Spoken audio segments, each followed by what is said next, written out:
हरे कृष्ण।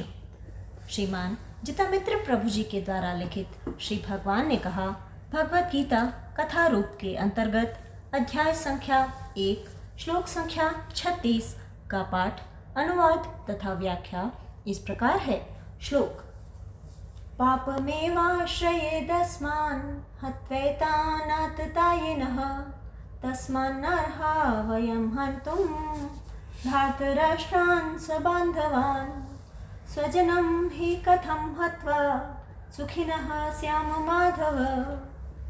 अनुवाद: अर्थात यदि हम ऐसे आतताइयों का वध करते हैं तो हम पर पाप चढ़ेगा, अतः यह उचित नहीं होगा कि हम धृतराष्ट्र के पुत्रों तथा उनके मित्रों का वध करें। हे लक्ष्मीपति कृष्ण, इससे हमें क्या लाभ होगा और अपने ही कुटुंबियों को मारकर हम किस प्रकार सुखी हो सकते हैं। भगवत गीता 1:36। अब प्रभु जी के द्वारा व्याख्या। इस श्लोक में अर्जुन ने धृतराष्ट्र के पुत्रों को आतताई कहा है तथा श्रील प्रभुपाद इस श्लोक के तात्पर्य में लिखते हैं कि आतताइयों का वध तुरंत कर देना चाहिए, क्योंकि इनके वध से कोई पाप नहीं लगता। परंतु इस बात को समझते हुए भी अर्जुन ने यह कहा है कि इन आतताइयों का वध करने से उन्हें पाप लगेगा। इसका क्या कारण है? अर्जुन का विचार है कि प्रत्येक व्यक्ति का सबसे प्रथम कर्तव्य अपने कुटुंबियों का पालन करना है तथा सबसे बड़ा पाप अपने कुटुंबियों की हत्या करना है, चाहे अपने कुटुंबी आतताई ही क्यों न हो। परंतु यह बात सही नहीं है। यदि अपना कुटुंबी आतताई हो जाए, क्षमा कीजिए, यदि अपना कुटुंबी आतताई हो तो यदि उसे अपने कुटुंब से अलग करके उचित दंड न दिया जाए तो संपूर्ण कुटुंब पर दोष लगता है। इस बात को न समझकर अर्जुन कह रहे हैं कि आतताई होने पर भी अपने कुटुंबियों का पालन करना चाहिए। श्रील प्रभुपाद ने जिन 6 प्रकार के अलग अलग आतताइयों का उल्लेख इस श्लोक के तात्पर्य में किया है, हम देखेंगे कि धृतराष्ट्र के पुत्रों ने इन सभी प्रकार के आतताइयों के दुष्कर्म किए हैं। 1. विष देने वाला। दुर्योधन ने जल विहार के लिए गंगा के तट पर बड़े बड़े तंबू लगवाए। चतुर रसोइयों ने खाने पीने की बहुत सी वस्तुएं तैयार की। दुर्योधन के कपट को न समझकर उसके कहने पर युधिष्ठिर ने वहां की यात्रा स्वीकार कर ली। दुरात्मा दुर्योधन ने भीमसेन को मार डालने की बुरी नीयत से उसके भोजन की सामग्री में पहले से ही विष मिला दिया था। उसने बड़ी मिठास से मित्र और भाई की तरह आग्रह करके भीमसेन को सब परोस दिया और वे अनजाने में सब का सब खा गए। दुर्योधन ने समझा, ठीक है, अब मेरा काम बन गया। इसके बाद जल क्रीड़ा हुई तथा भीमसेन थक कर सबके साथ खेमे में आकर सो गए। वे रग रग में विष फैल जाने से निश्चेष्ट हो गए। दुर्योधन ने स्वयं लता की रस्सियों से भीमसेन के मुर्दे के समान शरीर को बांधा और गंगा के ऊंचे तट से जल में गिरा दिया।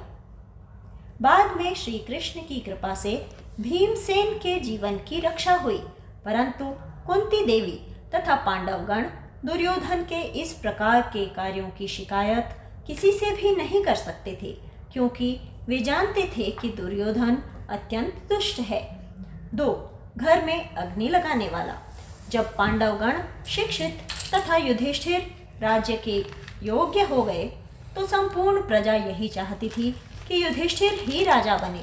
इसके अतिरिक्त धर्म के अनुसार भी पांडु की मृत्यु के बाद उनके बड़े पुत्र युधिष्ठिर को ही राज्य मिलना चाहिए, परंतु राज्य पाने के लोभ से तथा पांडवों के प्रति ईर्ष्या होने के कारण दुर्योधन कर्ण तथा शकुनी के साथ मिलकर अपने पिता धृतराष्ट्र को बहकाने लगा। अंत में धृतराष्ट्र की आज्ञा से कुंती सहित 5 पांडवों को वारणाव्रत में कुछ दिनों के लिए जाना पड़ा।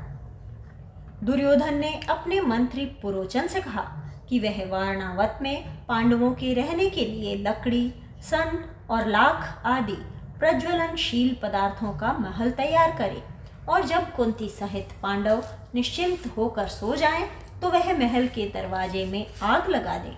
विदुर जी के गुप्त संदेश से तथा श्री कृष्ण की कृपा से यद्यपि पांडवों की रक्षा हो गई, परंतु यह तो माना ही जाएगा कि दुर्योधन ने यह कर्म आततायी का किया। 3 घातक हथियार से आक्रमण करने वाला। जिस समय कपटपूर्ण जुए में हारे हुए पांडव 12 वर्ष के लिए वनवास कर रहे थे, उस समय कर्ण तथा शकुनी की सलाह से दुर्योधन ने अपनी शस्त्रों सहित सेना ले जाकर पांडवों को युद्ध करने की धमकी देने का विचार किया। यह कार्य भी आततायी का है, क्योंकि दुर्योधन सोच रहा था कि पांडवों के पास सेना नहीं है तथा वे अनेक वर्षों से वनवास करने के कारण दुर्बल हो गए हैं। अतः इस समय वह अपनी सेना का बल दिखाकर पांडवों को भयभीत करेगा। परंतु दुर्योधन का विचार गलत था। जब उस द्वैत वन में उसकी सेना पहुंची तथा उसका गंधर्वों के साथ झगड़ा हुआ, उस समय चित्रसेन नामक गंधर्व उसे पकड़कर आकाश में ले जा रहा था। ऐसी स्थिति में दुर्योधन की रक्षा न तो उसकी सेना और न कर्ण या शकुनी ही कर पाए, परंतु उसने जिस अर्जुन को वनवास के कारण निर्बल समझ रखा था, उसी अर्जुन ने गंधर्वों को पराजित करके दुर्योधन की रक्षा की। यद्यपि दुर्योधन का विचार गलत था कि पांडव वनवास के कारण निर्बल हो गए हैं, परंतु फिर भी उनको निर्बल समझकर अपनी शस्त्रों के सहित सेना को ले जाना एक आततायी का कार्य है। 4 धन लूटने वाला। जिस समय युधिष्ठिर महाराज के राजसूय यज्ञ में दुर्योधन आदि कौरवों को निमंत्रण दिया गया था, उस समय दुर्योधन पांडवों की राज्य संपत्ति को देखकर अत्यंत दुखी हुआ। इससे भी अधिक दुख उसे इस बात का हुआ कि अनेक स्थानों से विभिन्न राजागण असीमित संपत्ति ला लाकर युधिष्ठिर महाराज के चरणों में समर्पित कर रहे थे।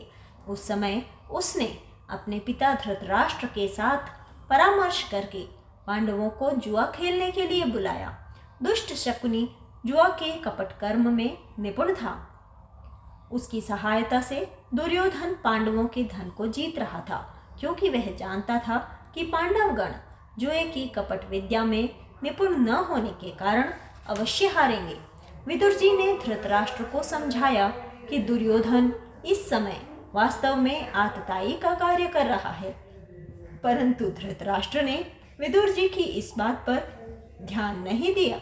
5 दूसरे की भूमि हड़पने वाला। जुए की अंतिम शर्त के अनुसार जब पांडवगण 12 वर्ष के वनवास तथा 1 वर्ष के अज्ञातवास की अवधि पूरी कर लेंगे तो उन्हें उनका राज्य वापस कर दिया जाएगा। परंतु इस प्रकार से 13 वर्ष बीतने पर जब पांडवों ने अपना राज्य वापस मांगा तो दुर्योधन के शब्द थे, बिना युद्ध के सुई की नोक के बराबर भी भूमि नहीं मिलेगी।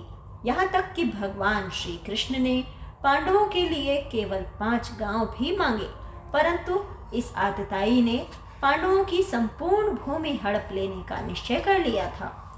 6 पराई स्त्री का अपहरण करने वाला। जिस समय जुए में युधिष्ठिर महाराज अपने को, अपने भाइयों को तथा द्रौपदी को हार गए, उस समय भी द्रौपदी कौरवों के आदेश के अनुसार हर प्रकार की सेवा करने को तैयार थी, परंतु इन नीचों ने द्रौपदी का घोर अपमान करने के लिए भरी सभा में बुलाया।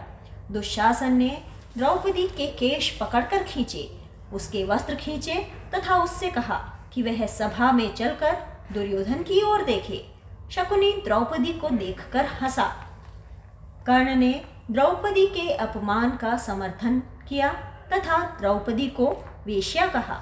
यद्यपि श्री कृष्ण की कृपा से द्रौपदी के शरीर पर असीमित वस्त्र आ गए तथा दुशासन द्रौपदी को नग्न नहीं कर सका, परंतु इस कर्म से ये लोग महान आततायी सिद्ध होते हैं। अब चूंकि अर्जुन ने इस श्लोक के अंत में श्री कृष्ण को माधव कहा है, अतः हम इस शब्द पर विचार करेंगे। माधव नाम की व्याख्या।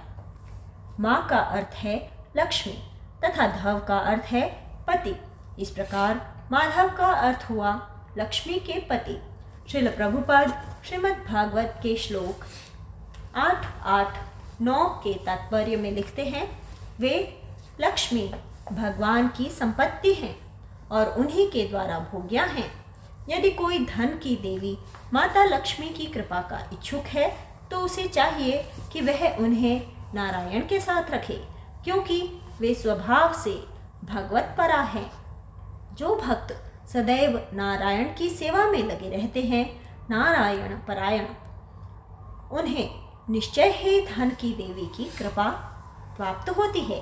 किंतु जो भौतिकतावादी उन्हें निजी भोग के लिए प्राप्त करना चाहते हैं, वे निराश होते हैं। उनकी यह नीति ठीक नहीं है।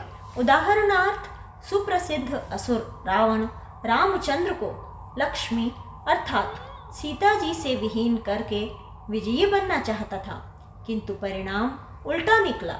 भगवान रामचंद्र ने निस्संदेह सीता को बलपूर्वक ले लिया और रावण अपने समूचे साम्राज्य सहित विनष्ट हो गया।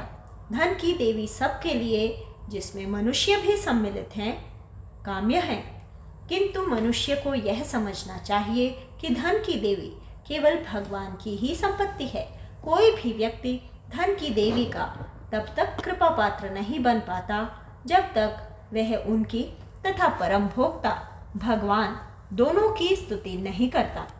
श्रीमद् भागवत के 8वें स्कंद के 8वें अध्याय में वर्णन हुआ है कि क्षीर समुद्र से उत्पन्न हुई लक्ष्मी देवी ने श्री कृष्ण के अंदर ऐसे कौन से गुण देखे जिनके कारण उन्होंने समस्त देवताओं और असुरों को त्याग कर केवल श्री कृष्ण को ही अपना पति बनाया। उनमें से 6 गुणों की हम यहाँ पर चर्चा करेंगे। 1. वास्तविक तपस्या। वास्तविक तपस्या का अर्थ है कि शरीर, वाणी तथा मन तीनों को शुद्ध कर्मों में लगाना। यदि मन में या वाणी में थोड़ा सा भी अनावश्यक क्रोध आ जाए तो तपस्या उसी प्रकार समाप्त हो जाती है। जिस प्रकार यदि किसी पात्र में छोटा सा भी छिद्र हो तो उस पात्र में रखा हुआ पूरा दूध बहकर निकल जाता है।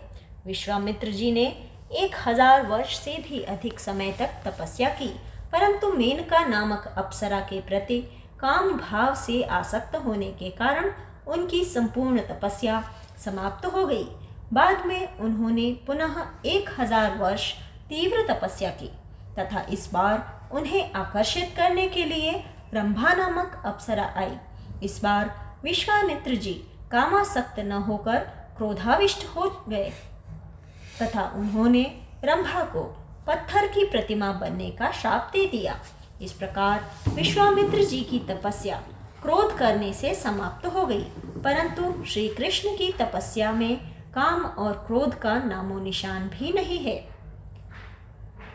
जिस समय नर नारायण भगवान बद्रिकाश्रम में तपस्या कर रहे थे, उस समय इंद्र की भेजी हुई कामदेव की सेना उन्हें आकर्षित करने के लिए आई। उन अप्सराओं के सभी प्रयासों के बावजूद भी नर नारायण के मन में न तो काम का संचार हुआ और न ही क्रोध का संचार हुआ। लक्ष्मी जी ने श्री कृष्ण के अंदर तपस्या का यह वास्तविक गुण देखकर ही उन्हें अपना पति बनाया। 2. वास्तविक ज्ञान। जिस प्रकार क्रोध से तपस्या नष्ट होती है, उसी प्रकार आसक्ति से ज्ञान नष्ट होता है। यद्यपि श्री कृष्ण गोपियों के साथ माधुर्य रस में संबंधित रहे, परंतु इस संबंध को शास्त्रों ने अत्यंत पवित्र बतलाया है तथा श्री कृष्ण को नैष्ठिक ब्रह्मचारी भी कहा गया है। गर्ग संहिता में ऐसा वर्णन आता है कि जब गोपियों को यमुना पार करना था तो उन्होंने कहा, हे यमुना जी, यदि श्री कृष्ण नैष्ठिक ब्रह्मचारी हों तो आप हमें मार्ग दे दीजिए। ऐसा कहने से यमुना जी ने गोपियों को मार्ग दे दिया तथा यमुना जी को पार करती हुई गोपियों के वस्त्र भी नहीं भीगे। इस प्रकार लक्ष्मी जी ने श्री कृष्ण के अंदर ज्ञान का यह वास्तविक गुण देखकर ही उन्हें अपना पति बनाया। 3. वास्तविक ऐश्वर्य।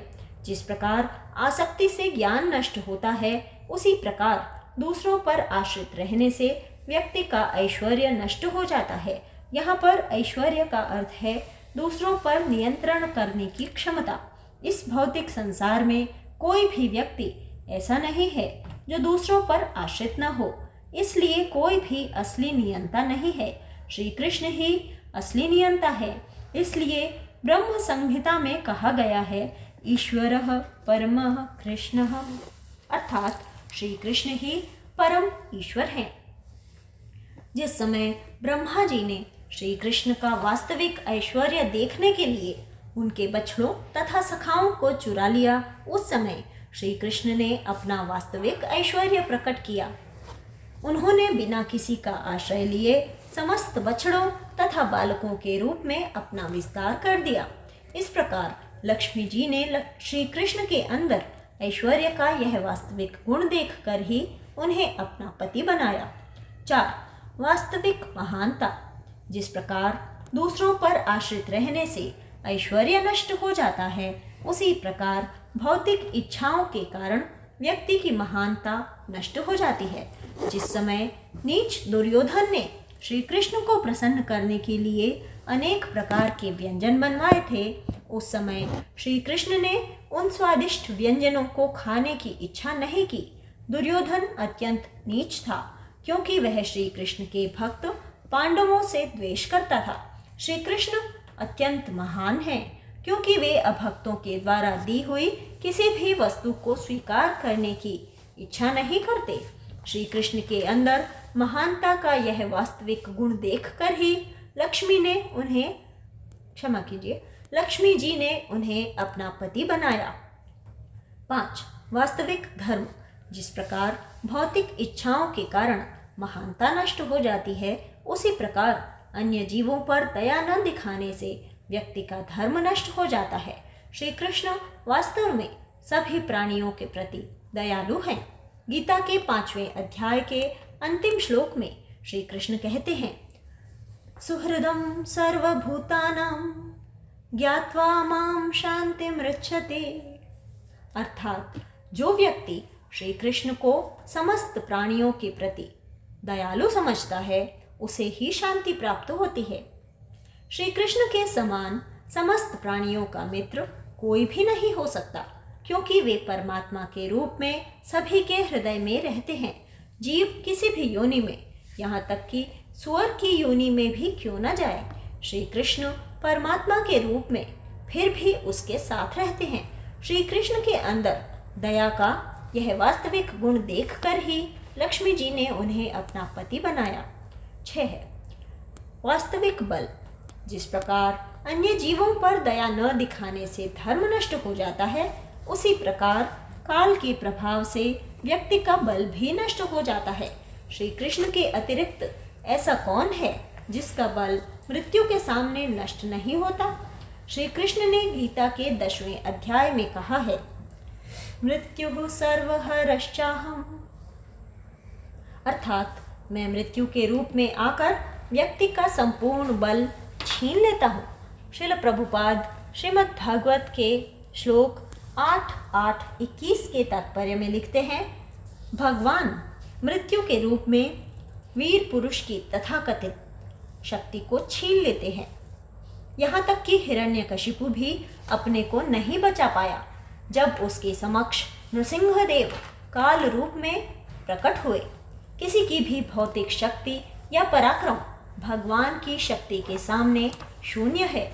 इस प्रकार लक्ष्मी जी ने श्री कृष्ण के अंदर बल का यह वास्तविक गुण देखकर ही उन्हें अपना पति बनाया।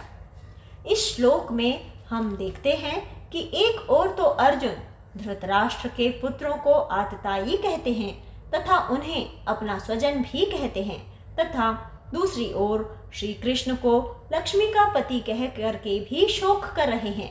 वास्तव में तो श्री कृष्ण ही हम सभी के स्वजन हैं, तथा अन्य लोग जो श्री कृष्ण के विरुद्ध कार्य करते हैं वे सभी परिजन हैं।